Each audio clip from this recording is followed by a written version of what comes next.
राधे राधे जी। कैसे हैं आप सभी लोग? आप सभी लोग स्वस्थ होंगे, कुशल मंगल होंगे।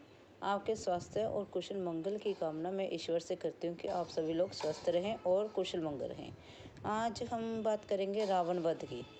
क्या आप जानते हैं कि रावण का वध अगर श्री रामचंद्र जी के हाथों से ना होता तो रावण का वध और भी 2 लोग थे जिनके हाथों से रावण का वध हो सकता था। क्या आप ये जानते हैं? रावण का वध श्री रामचंद्र जी ने किया था। क्यों? क्योंकि वह अच्छाई पर जीत प्राप्त करना चाहते थे, क्योंकि वह बुराई को हराकर अच्छाई की जीत बनाना चाहते थे। इसलिए श्री रामचंद्र जी ने रावण का वध किया। लेकिन हनुमान जी भी इतने सक्षम थे कि वह बिना किसी हेल्प के, बिना किसी मदद के रावण का वध कर सकते थे। उन्हें हर प्रकार से वह सक्षम थे।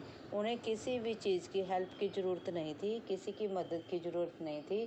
वह रावण का वध किसी भी समय कर सकता था। लेकिन हनुमान जी को श्री रामचंद्र जी की आज्ञा नहीं थी, प्रभु रामचंद्र जी की आज्ञा नहीं थी। इसलिए हनुमान जी ने रावण का वध नहीं किया।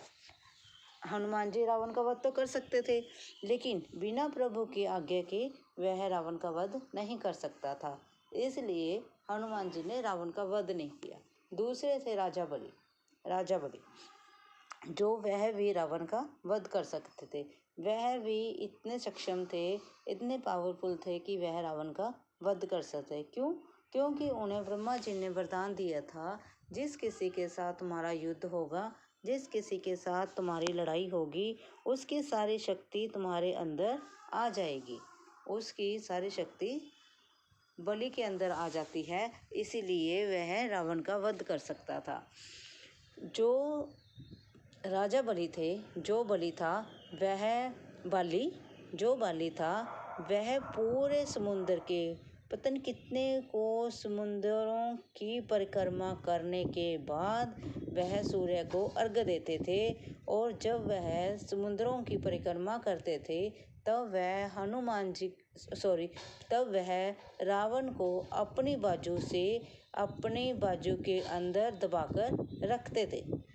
इतने पावरफुल थे राजा बाली कि उनकी एक बाजू में तो रावण होता था और वह पूरे समुद्रों की परिक्रमा करने के बाद, पूरे विश्व के समुद्रों की परिक्रमा करने के बाद सूरज को अर्घ्य देते थे। वह सूर्य उदय होने से पहले यह कार्य कर लेते थे। तो उनके चलने की स्पीड, उनके चलने की गति इतनी तीव्र थी, इतनी तेज थी कि वह समुद्रों की परिक्रमा तो मिनटों में कर लेते थे और फिर वह सूरज को अर्घ्य देते थे। वह इतने ज़्यादा ताकतवर थे। और इसीलिए रावण राजा बाली से डरता था। जो रावण है वह बाली से डरता था और बाली रावण का वध कर सकता था। लेकिन जैसे कहते हैं ना, सृष्टि का जो विधान होता है, जब प्रभु ने इस धरती पर जन्म लिया है, जिस कार्य के लिए लिया है, वह कार्य तो भगवान के हाथों से ही होना है। भगवान जी ने रावण का वध करने के लिए ही धरती पर जन्म लिया था, तो रावण का वध बाली कैसे कर सकता था और हनुमान जी कैसे कर सकते थे? इसलिए वह वध श्री रामचंद्र जी के हाथों से ही होना था। क्या आप जानते हैं, जब रावण ने सीता माता का हरण किया तो वह एक विधान था कि रावण द्वारा सीता माता का हरण होना था और फिर श्री रामचंद्र जी के हाथों से रावण का वध होना था। इसी प्रकार से यह सृष्टि रची गई थी। ये सब विधि का विधान है।